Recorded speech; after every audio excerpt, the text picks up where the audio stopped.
We met at a service station. He was the owner of the service station. I didn't have that much money, and so I was running low on gas, and that's how we met.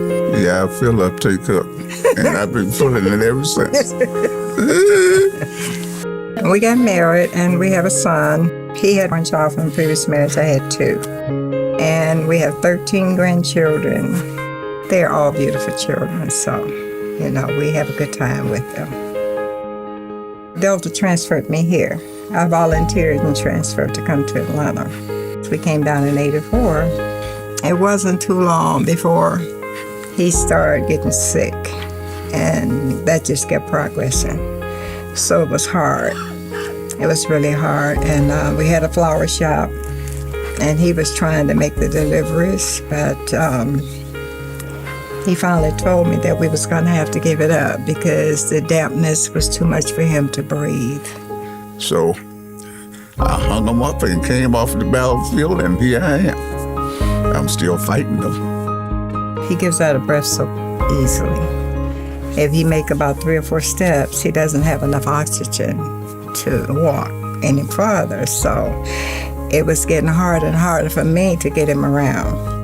At Roy's worst days, he's always trying, even though you have to know the person, because he doesn't complain. He does not complain. When I first met Maxine, I don't think that she identified herself as a caregiver all the time. Often when she would call me, she would say, "I'm calling on behalf of Roy Stokes. This is Maxine, this is his wife."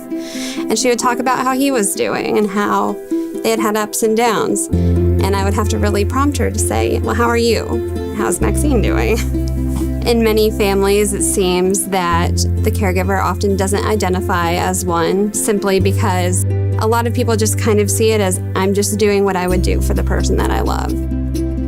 Ever since I had known Maxine, we had been discussing a scooter for Roy. They had tried to get one, and for various reasons, it didn't work out. So this had been an issue for months and months. I was at my computer when we got an email saying that an electric scooter had been donated to the agency and that it could go to any client who would benefit from it. So I was able to respond in time and claim that for them and call them and let them know the good news. That day was special. When she called about the scooter, it was just so much joy. Even though it was hard, like you can't believe it. Is this real? Is this really happening? And here it is. He got on the phone. He was calling everybody, letting them know, guess what my Christmas present was? I got a scooter for Christmas, So that was a joyous day. A day that I won't forget. I feel lucky. I feel blessed.